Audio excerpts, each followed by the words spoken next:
Can I have some gummy worms, Mommy? No, Juliet, we only have money for instant noodles today. And besides, gummy worms are bad for your teeth. But I like some, Mommy. When I was a toddler, I always gave my mom a hard time in the store. I didn't really understand that we were poor and what it really meant when people lived in a trailer park. I thought they were just fun, cool boxes and we were all just one big happy family. Everyone loved me there. I think I was everyone's favorite kid. The thing they loved most about me, though, was my hair. It was soft, golden, and looked exactly like the perfect hair in the shampoo commercials, even though we had no money for hair products most of the time. The strangest thing about my hair was that it wouldn't stop growing.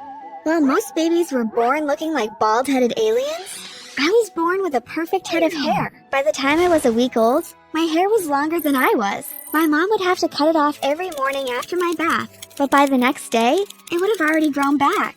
Eventually, I used my hair to take us out of the trailer park and into Beverly Hills, but you have to keep watching to find out how. No one knew why my hair kept growing and growing. Sometimes my mom would let it get really long for fun, and this was exciting for everyone in the trailer park. The women liked to try different silly hairstyles on me, or sometimes they'd let the neighborhood kids play games with it. I'd stand in the middle of 5 trees, then they'd part my hair into 5 and tie each part to a tree. Then they'd just play limbo with it or find something else silly to do. I didn't mind because it was fun for me too. My best friend was Jason. We were the same age, and as we got older, we started to understand that we were both poor. Our parents sent us to school for the first time when we were already 7 years old. We should have been in the 2nd grade, but we had to sit in kindergarten with all the little kids because we didn't know how to read or write. It was embarrassing because the kids our age would always tease us at recess. School was just a horrible experience overall. They called us names like the Trailer Park Kids and Mr. and Mrs. Hillbilly. It didn't help that we only had about 3 outfits and 1 pair of old shoes. Years passed at that horrible school and we never managed to get above 40% in anything. What made it worse was that our parents couldn't always afford to send us there. And that's why we missed out on a lot. So when we were almost teenagers, we decided that we'd look for ways to make some extra money. We started by raiding the fruit trees of people who lived in nicer neighborhoods. Then we'd sell the fruits to random strangers who passed us on the road. This brought in a bit of money, but not enough, obviously. There's only so much you can make selling stolen apples and oranges. By this time, my parents had 2 other children, and although my dad worked, it was still really hard to get by. What do you think we should do? Well, if we can make money selling fruits we stole, I'm sure we can make money selling other things. Like what? Jewelry, electronics, that kind of stuff. But where would we get that? Well, we aren't going to school and most people aren't at home during the day. We're still pretty small, so we can sneak in and out easily. Stealing seems so wrong, though. But is it fair that some people have everything while we have nothing? If we steal something, they can just buy a new one the next day. When we sell what we steal, we make sure our parents have food for our little brothers and sisters. I guess you're right. The next day, we started breaking into people's houses. At first, we'd just steal little things like toasters and irons, but eventually we started to steal bigger things too. Jason had a friend around the corner called Carlos. He was much older than we were, and I think he was part of a gang. Anyway, he'd buy the things from us, and I guess his gang arranged to sell them for more money to make a profit. We became like his workers, and he kept encouraging us to steal bigger things. Jason and I were able to make life a bit easier for our parents. I think they had an idea that we were up to no good, but they didn't ask questions because they really needed the money. Then one day, Carlos had an idea. Let's rob that bodega down the street. Rob a whole store? How? No, stupid. We're just gonna take the cash. We'll split it evenly. 3 ways, just between the 3 of us. But how are we going to do that? We don't have any weapons or anything like that. I do. Carlos winked. I don't know why, but this whole idea had me more freaked out than usual. I was scared, and I'm not sure if that fear made any sense because I'd already robbed stuff from so many houses by then. But I decided to go through with it anyway because we were guaranteed to get at least $1,000 each. And that was a whole lot of money for me. Carlos told us his plan and we followed along. He was supposed to show his weapon, which turned out to be a baseball bat, to the cashier while we took all the money and put it into a bag. Then we'd run out of the store and celebrate when we got to our hideout. We'd count the money, divide it, and go home. But that was not how it worked out at all. We got into the bodega, and Carlos began threatening the cashier. As I moved to the cash register to collect the money, I saw 2 huge men behind Carlos. Drop your weapon. We're cops. Drop the weapon and we won't hurt you. Carlos looked defeated and surrendered. All three of us were taken downtown to the police station. I started crying and Jason tried to comfort me. Carlos was arrested and sent to prison because he was an adult. Jason and I were kept in the station until our parents got there. Jason got to go back home, but somehow it was decided that my parents were neglecting me and that's why I had to resort to stealing.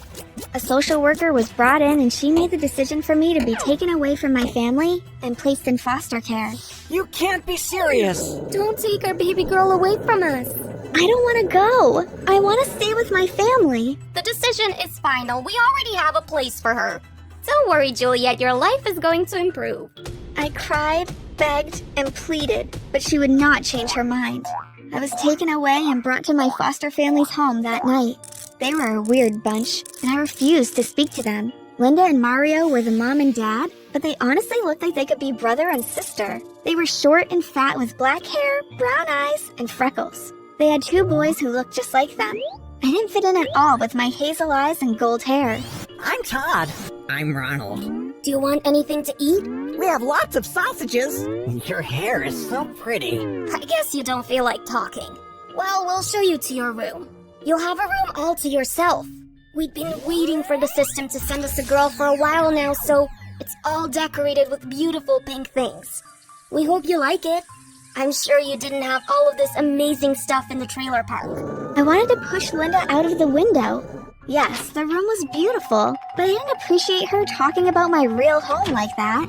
I got into bed and she closed the door. The next morning, I woke up hearing voices around me. Whoa!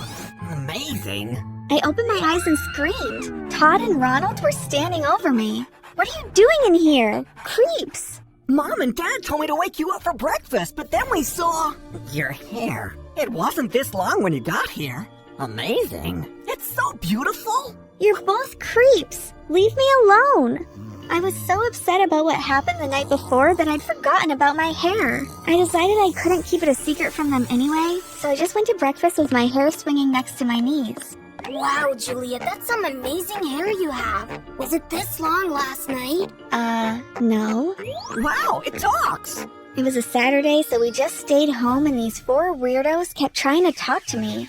I just wanted to go back to my parents, and most times I wanted to burst into tears. But I kept strong. They forced me to go to school the next week. I was put in a 9th grade class, and trust me when I say that this experience was even worse than getting picked up by the cops for trying to rob a store. Everyone treated me like I was contaminated and I understood absolutely nothing. I couldn't read that well, and maths was a nightmare.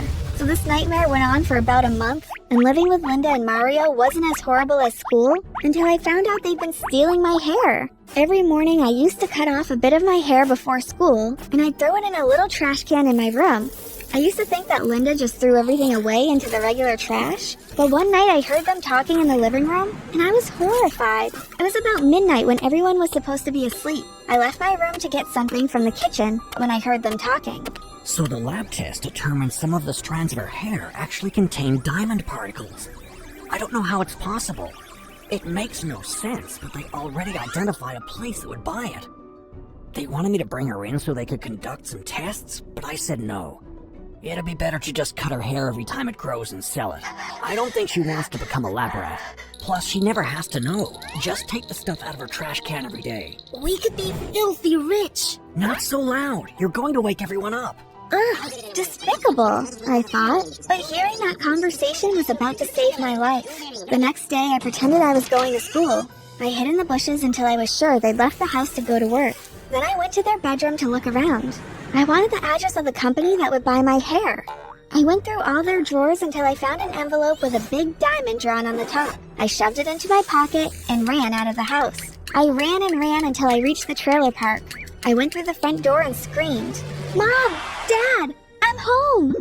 They came running out. Darling, I'm so happy to see you. But you're not supposed to be here. We could all get into big trouble. Just let me hide here. Listen, I have something very important to tell you. I told them all about the company that would buy my hair, and I gave them the envelope. My dad opened it and started reading the contents. It looks legit. And you were saying this Linda and Mario dude were going to sell your hair to make themselves rich? Well, we can just use this for ourselves. Yes, that's exactly what I was thinking. Okay, dear, but I don't know if it's safe for you to hide here. I'll ask Mrs. Wilson next door if you could stay there for a while. I don't think the police would search her trailer. I hid out in Mrs. Wilson's trailer for a few days. We heard on the news that Linda and Mario had filed a missing persons report, but somehow the police never came to search the trailer park. My dad tried to sell some of my hair, and when he came home with $10,000 one day, we all nearly fainted. Our lives are about to change. Definitely, but only if Juliet agrees to let us continue selling her hair. Of course. In a few months, we had enough money to buy a huge mansion in Beverly Hills. After my parents paid for it in full, I turned myself into the cops and told them I'd run away from my foster parents. My biological parents were called in and they made the case that they are financially stable now and could afford to take care of me. The social worker came to tour our mansion and she nearly fainted. So my parents were allowed to keep me. My mom just finished her master's degree in finance, and my dad is working on becoming a certified mechanic. My brother and sister have the life I wish I had when I was a kid, and I'm happy I could have done that for them. They go to great schools, they have great rooms, and I always make sure they have the best toys and latest gadgets. Oh, and do you think I forgot about Jason? Because I didn't. He lives in the house next to mine, and we're working together to create a business. We're experimenting with different ideas, but I think we'll find our thing soon.